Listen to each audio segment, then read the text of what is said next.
Newsfeed Now. Coronavirus facts, not fear, begins now. Good morning and a happy Wednesday to you. Thanks for joining us for Newsfeed Now. I'm Mandy Knoll. Let's jump right into the latest numbers across the country. In the U.S., there are nearly 1.4 million cases. More than 82,000 people have died from the coronavirus. Dr. Anthony Fauci warned senators yesterday that states and cities face serious consequences if they open up too quickly.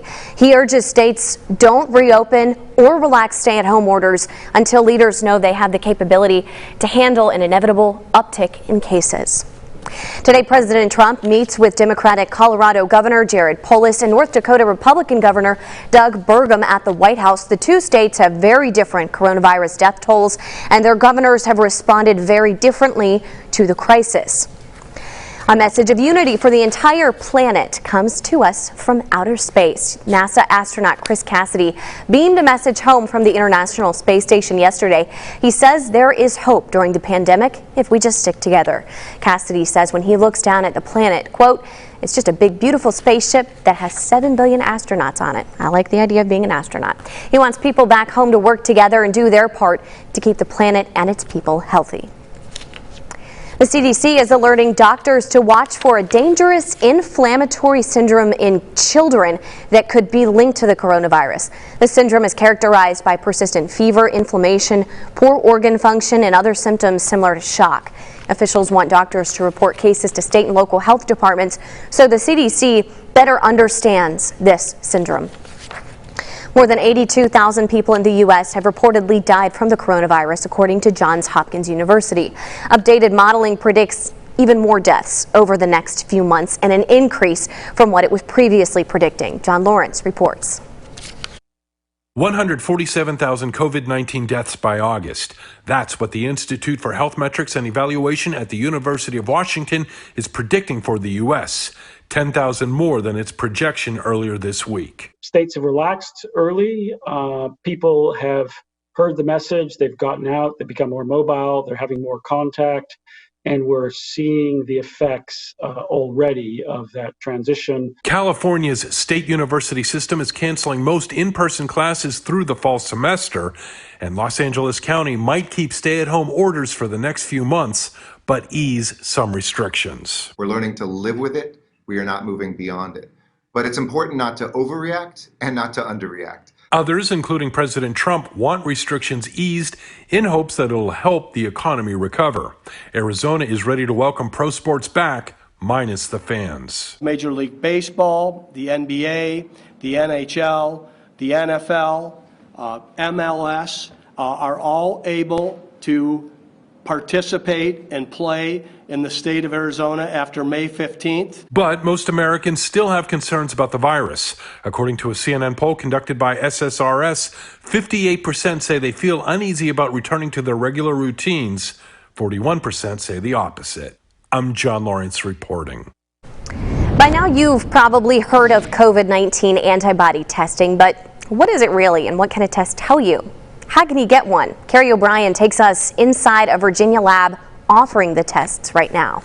No, with this test, because we're testing for spike protein, antibodies to the spike protein, and that is unique to this coronavirus. In addition, Granger's test looks for both IgM and IgG antibodies.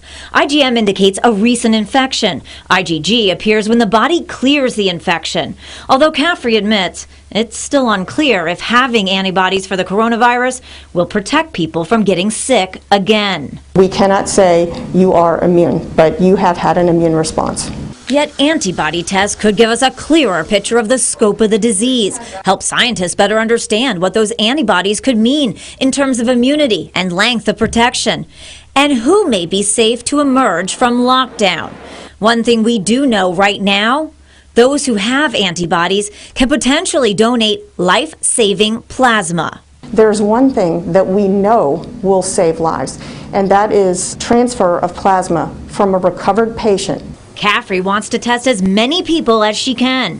Antibody test was very easy. It's why Chesterfield dentist Christopher Smiley has opened up his office to Caffrey. The more that we learn about the antibodies, the more we're going to learn about this virus. And it is here that as part of Caffrey's initial study, I rolled up my sleeve. 24 hours later, I had my results. I am very pleased to tell you that you have IgG antibody. This is crazy to me because I felt fine. The last time I was sick was back in November with strep throat. I haven't been sick since. You now have some protection against COVID-19. My IgM levels are negative, meaning this wasn't a recent infection. It's probably longer than 4 weeks ago, maybe 5 or 6 weeks, or even a little bit longer. It was shocking. I've had 0 COVID-related symptoms, and despite taking every precaution, covering my mouth in public, hand washing, and wiping everything down, I somehow became infected with the virus. I think there's a lot more people like you out there, and we haven't identified them because we haven't been doing wide-scale testing. That was Kerry O'Brien reporting, and we are bringing her in from Richmond, Virginia. I think we've got her up on Skype video. Hey, Kerry. So, hi there. I cannot believe this means you had coronavirus but never any symptoms. Well, it means I was exposed to it at some point, yes. And no, I had no symptoms. They can tell by the antibody levels that I have that it had to be at least 5 weeks to possibly 2 months ago. That is crazy. So I think it's fascinating. And I heard that you found out that you tested positive while you were sitting in the newsroom. I did. We had done that part of the story, and I took the test, and I wasn't expecting to get my results until the next morning, but that evening they had my results in, and they sent me an email saying, you have antibodies. I didn't have all the details until what you saw there in the story, but I jumped up in the newsroom and said, I have antibodies. I was excited, and as you know, there's a lot of anxiety about all of this and that virus, so that's what I was feeling there. Of course, I've learned through doing the story, you know, this is not a hall pass. This doesn't mean that I'm safe.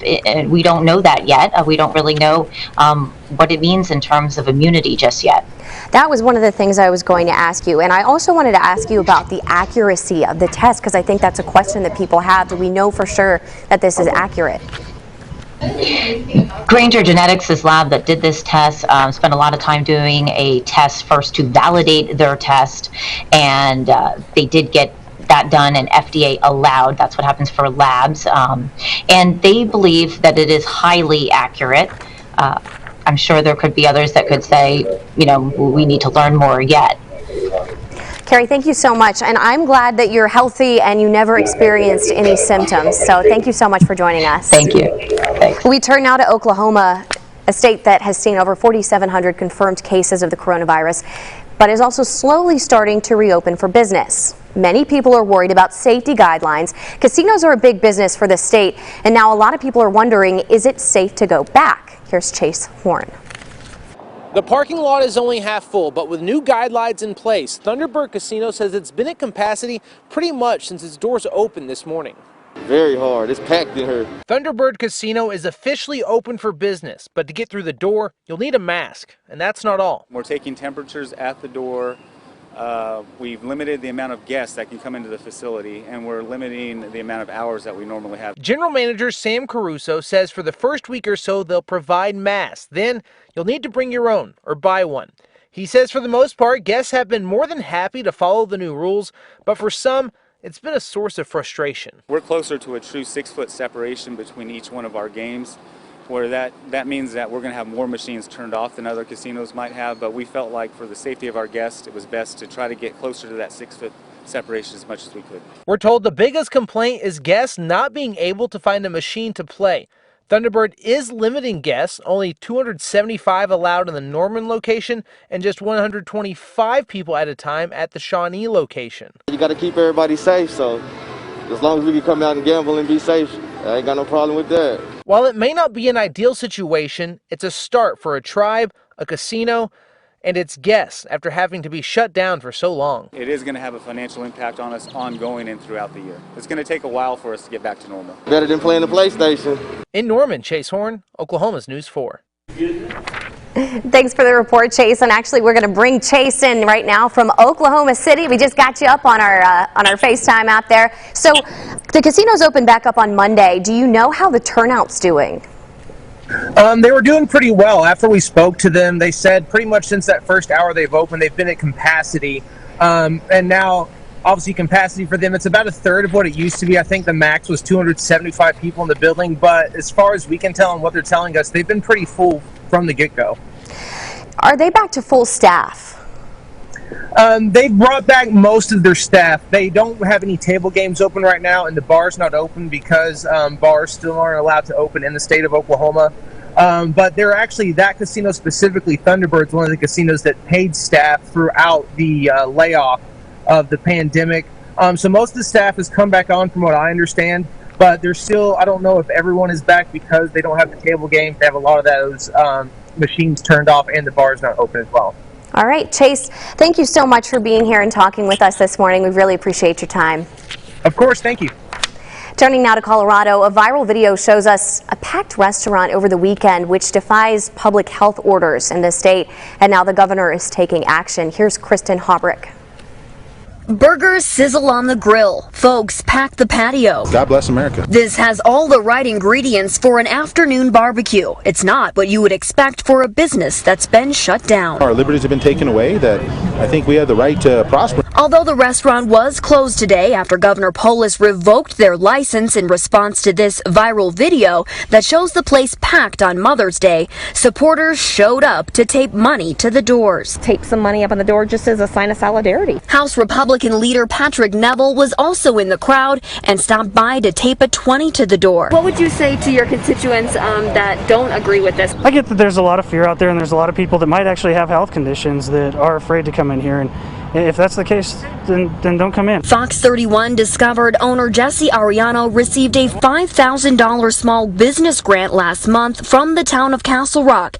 Now he's not obligated to return it and says he has not spent that money yet. We've been here for 7 years serving the community, so we'll see. We might have to use it for the legal fees. Ariano owns another CNC cafe in Colorado Springs that also closed today, but now he plans to get that back open in the future. We'll talk to the lawyer and see if we can open that one. You know, this one I know we broke the rules. That one we never broke the rules. And we are bringing in Kristen from Denver, Colorado now. Kristen, seems like there are really strong opinions on both sides of this. That's right, Mandy. Thanks for having me this morning. There's no middle ground here. Basically, you are either 100% behind the business owners or you're 100% against them. And I think the supporters, they love that a small business owner is really standing up to the government and saying, reopen Colorado, reopen our business, and kind of sticking it to the government because they believe this is government overreach and it's hurting their constitutional rights. And so now there's a GoFundMe circulating, raising $20,000 for the owners. And those are customers and people that heard the story and just want to rally around the business owner. Now, the people against say this is just not safe, and they use the word selfish. They say this family is being selfish by reopening. And we talked to another Denver business owner who said, quite frankly, this could hurt our chances of reopening. And they also are hurting financially and are eager to get customers back in, but they want to wait and do it safely. So you can kind of see how it's just this back and forth with really strong opinions on both sides. Are you finding that the state is pretty evenly split on either side? Yeah, I would say voices on both sides, and we've also asked if this is now turning political. And I think, just from myself being there, being at the restaurant the last few days, it is reminiscent of a protest that we just had at the Capitol, the state Capitol, where folks are waving American flags and saying the government can't do this. But I think what's important to note, the business owners have a sign on their door, right? And it says, "Our freedom doesn't end where your fear begins." So basically, if you don't want to come in, then you can stay at home. But what's important to keep in mind, and people on the other side, is that, well, all of those people, it was 500 people in there on Mother's Day, no social distancing, really not wearing any masks. So those people could then go out to Home Depot, right? And they could be carriers of COVID. And we just don't know that they could end up hurting others that had nothing to do with this. And I think that's why those critics use the word selfish. And I think this story is fascinating, and it's a really good look at the climate and the two sides. Are you hearing anything since this story has aired from local leaders or the governor? Well, you know, the governor flat out said he's disappointed. He says that this is not the way it's supposed to be. He understands, he's in support of small businesses, and that people are really hurting right now and want to get back open. But, you know, he did make the call to revoke their license because he gave them warnings, and they essentially defied the public health order.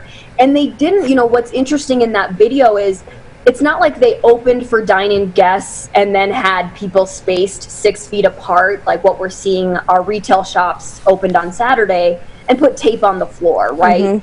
And these owners really didn't do that. They just kind of opened the floodgates and let everybody come on in. And so, you know, our governor is very much against what they did, and he may try to make an example of them. They could, you know, potentially fine the owners.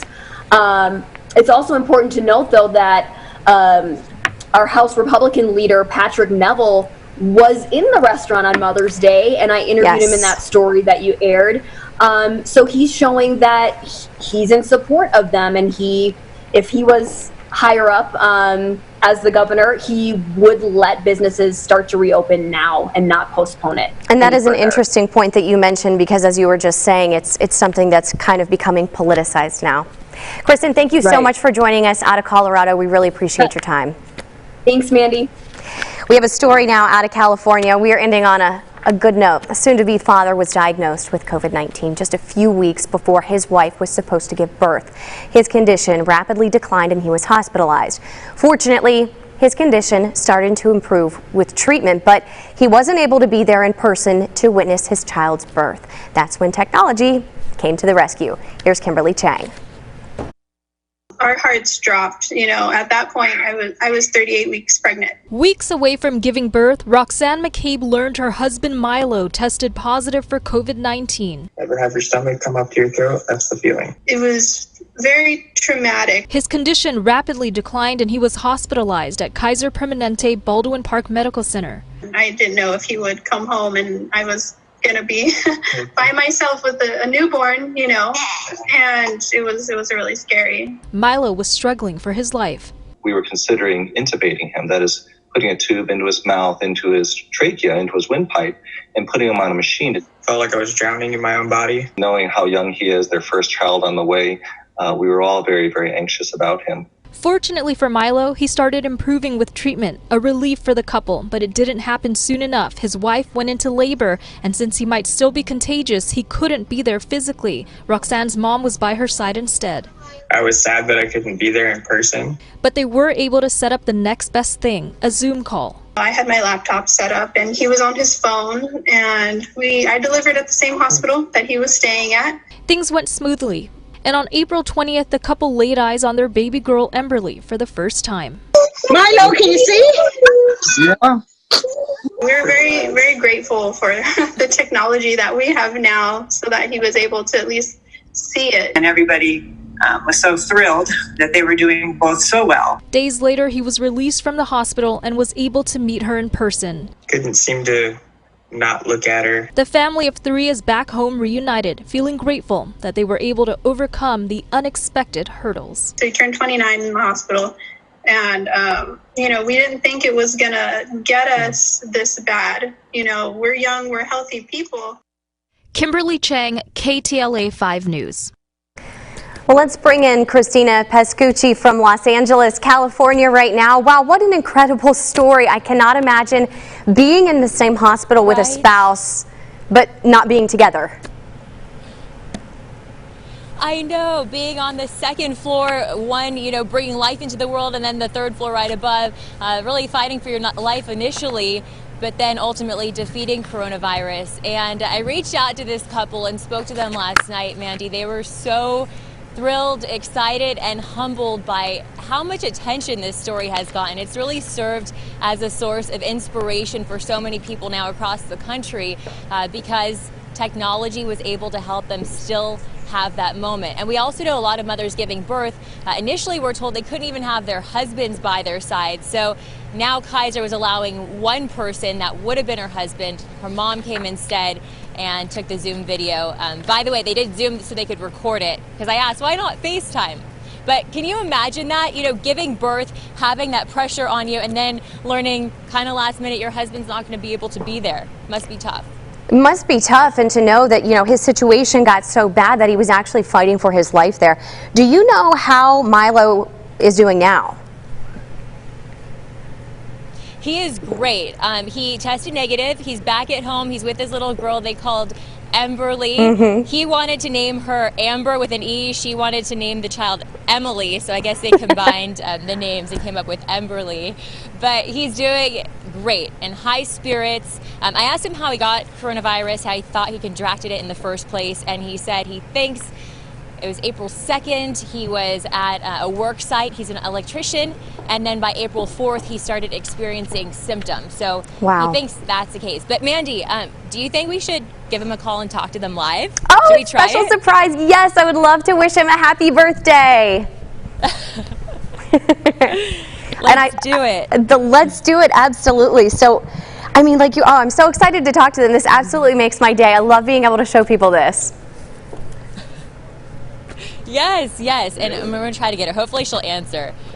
When I was talking to the producer, I thought it might be a good idea, but it is live TV, so you never know what's going to happen. You never know. Roxanne? Hi, Roxanne. Hi. How are you? Can you hear us? Can you see us, Roxanne? You're live. Now I can hear you. Oh, well, we're sharing your story with our next star stations across the country, and everyone just wanted an update on how you and Milo are doing.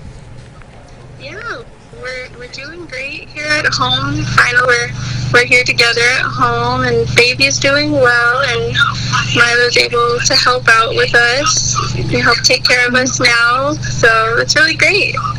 And Mandy, feel free to ask in my ear any questions you have for them too. But have you guys gotten much sleep? Probably not as much as we could be. Trying to sleep when baby sleeps is easier said than done. How is baby Emberly doing? So many people now hearing your story.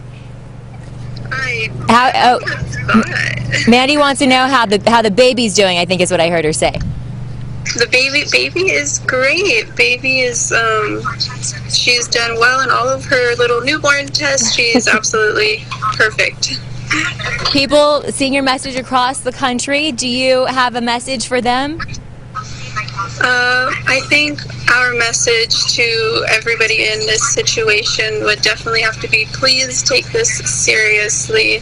Please take this seriously. Unfortunately, we were not taking it as seriously as we could be, and we ended up on the bad side of that situation, and it affected us really bad. So we don't want anybody else to go through what we had to go through. Happy you have a happy ending, though. Thank you for playing with us. I'll call you later. Okay, bye. Yeah, Mandy, so it's a happy ending at least, even though, as you heard her say, they went through so much. Gosh, I can't imagine. I mean, that's such a crazy story. Thank God for the doctors and the nurses that worked to get him healthy again. Happy belated birthday to Milo, and happy birthday to baby Emberly, too. Great name choice, by the way. Perfect way to combine both of those names. Christina, thank you so much for joining us and calling them. That was a fantastic surprise. I'm sure everybody really enjoyed it. Our pleasure. Well, thank you so much for joining us. We'll see you right back here tomorrow at 11:30 Eastern. Your next coronavirus update is at 3 p.m. East Coast time.